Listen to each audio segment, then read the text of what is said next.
What is going on, you guys? Welcome back to your channel. Last couple of videos I've been straying away from the competitive side of my YouTube. After all, I am a competitive Call of Duty player, so today I figured I would answer a pretty heated, well, maybe heated discussion amongst the community and competitive Call of Duty players around, and that is which AR should you guys be using, the AK-47 or the KRIG.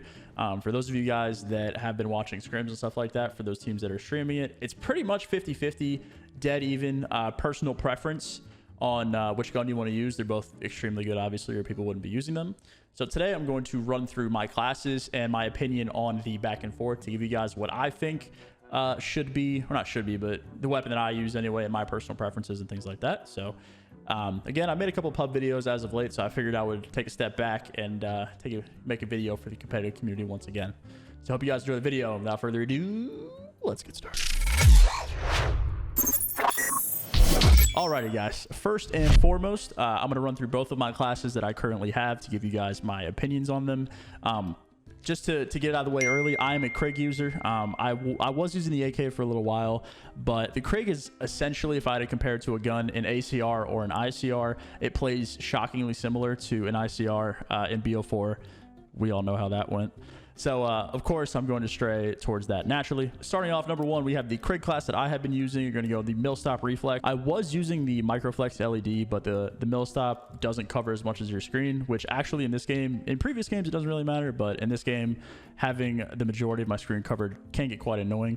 Number two, we're going to go Muzzle Brake. I was using Infantry Compensator, but I figured that I've been experimenting a bunch with this class, and I think that this is probably going to be the best recoil, whatever you guys want to call it, that you can do. There are multiple combinations, obviously, for this gun because there's 900 attachments, but this is what I have found that I enjoy using the most. So we're going to go Ranger Barrel for bullet velocity. Again, I was going takedown, but the gun already shoots extremely straight. It's very, very good at distance as is, so I don't think that it needs that extra kick for the distance and then effective damage range. So I went bullet velocity just so I can shoot the damn thing faster. That's pretty self-explanatory. No laser because frowned upon. Field agent grip, this is a staple on all ARs. You guys really aren't going to see another grip being used, so just there you go for that. That's pretty much a staple. This is my 7 attachments, so I have 40 round mag on. All the other things have pretty weird cons, like aim down sight speed and stuff, so I just strapped on the extra ammo. Airborne elastic wrap, again, another staple AR attachment. Some players tend to stray away from this, but it's really few and far between. So airborne elastic and your field agent are going to be your two most used attachments, so take note of that, guys. And then last but not least, we have Raider stock for the sprint to fire time and your aim movement speed, just your strafe and things like that. I don't know if anyone is using anything different other than Raider, but I think this is another one of those attachments that people are using on, you know, most AR classes. So there you go. That's my KRIG class for you guys. Feel free to try it out. Again, I've been scrimming probably the last like 3 days exclusively with the KRIG. I scrimmed the first 3 days with the AK-47, so I got a pretty good balance with everything. KRIG just feels way better, honestly. It's way easier to beat people off headies. The recoil isn't that weird. So again, if I had to compare it to something, it would be the ICR. Moving on to my AK-47 class for you guys. So again, we have 7 attachments. Number one, we're going to go Microflex. I know what I said, but I tried using the Millstop on this, and it just feels so weird. I don't know what it was. A lot of players do use the Millstop for the reasons that I mentioned earlier, but the Microflex just felt better for the gun. I don't know how to explain it. It was very weird trying to figure this out. So I use Microflex. Spets compensator here. You can use your muzzle brake, but compensator is kind of the best thing to do because the AK recoil is not to be trifled with. The barrel is where most people tend to switch back and forth. You're going to use Liberator for your bullet velocity, or you're going to use the one that I use.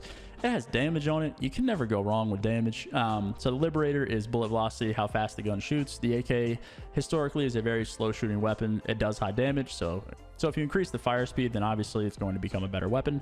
But I just go for the less bullet velocity with the 50 here, and I just add the damage and effective damage range, meaning it's better at long range, higher damage, shoots a little bit slower, but it's fine. That's what I do there. We're going to go Spetsnaz grip. This is essentially field agent grip. It's almost the exact same thing. It's just named a little bit different. 40 round, as I mentioned before. Elastic wrap, again, the exact same thing as airborne elastic, just with a different name. And then skeletal stock. There isn't a raider stock attachment here, but this is what it is. It's this, again, it's the exact same thing, just with a different name. So again, these are both my classes. Feel free to try them out how you will. I'm going to go into a private match and show you guys the recoil patterns and how the gun actually shoots, just to give you guys more of a visual than just going through the classes. So really quickly, load up a Moscow free, why don't we? All right, guys, so we're going to start off with the KRIG here. Again, I'm just going to shoot, you know, I'll do a recoil pattern on the wall, and then I'll shoot it at range so you guys can see how easy or hard it is to control. I'll do a normal fight for you guys just so you guys can get a good understanding. So say you're coming off spawn on a hard point, you know, you're going to jump on top of this bus, chow the street as you would. The gun shoots very, very straight. Like, it's not, you know, I'm not doing anything with the joystick. That's just how it shoots on its own. Now, if I were to come around the corner and actually control it, I just sit here and do this. It just shoots very, very straight. Nothing, you know, nothing too crazy there. So at range, it is a very, very good weapon. I would consider this across the map, obviously. So that is the KRIG cross map. Go ahead and do a recoil pattern for you guys for like a medium distance. Let's do it. Let's do it right here. Not touching the controller at all. This is the recoil pattern. Not bad. Just a little vertical. That's not too shabby. Now let's go ahead and throw on the AK-47 for you guys. I didn't die. How unfortunate. How do I die? Can I jump out of the map? Let's jump out of the map. All right, lads. So the AK-47, we're going to go ahead and do the exact same thing. I'll show you guys a controlled versus non-controlled recoil pattern here. So, you know, hard point break. We're coming off spawn. Not controlling the recoil at all. This is what this looks like. Little bit harder. Just to show you guys, that's what that looks like. No recoil control. And again, obviously, if I, you know, sit here and do this, this is what it looks like.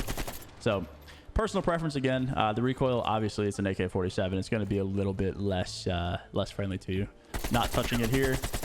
That's what it looks like. I shot half a clip and, you know, it's already going up. So the AK, obviously, much more recoil than the KRIG. The thing that has the advantage, though, is the headshot multiplier in this game. The AK-47, I think it's like a 2-bullet kill. It's either 2 or 3 if you get a headshot. But at close to medium range, the AK-47 is lethal. Very, very good. The KRIG is good. It's not as good, obviously, with the as the AK because of the damage barrel that I use. But your main AR weapon, KRIG, I think that a lot of pro players have started to transition towards it. I think the AK is becoming more of like a flex weapon. I know that Gunless uses it for my team. And if you're watching scrims, you know, Crim, Alec, a lot of these AR players are all using KRIGs. So I think the AK has become a flex weapon and the KRIG has become an AR weapon. There are some players that like to flip-flop, obviously, back and forth, but I think that that is the general idea that people have, just because, again, the ICR has become the KRIG has become a ICR-esque weapon. So very, very good for posting up, very, very good for beaming people as needed, very, very good for holding things. And the AK, you know, sliding around, getting 2 pieces and headshotting people. So I hope this video clears some things up for you guys. Feel free to try out those classes. Let me know what you think. I know a lot of people have been going back and forth, but I just wanted to give you guys my opinion on the debate and what I think is good. So I hope you guys enjoyed today's video, and thank you for watching.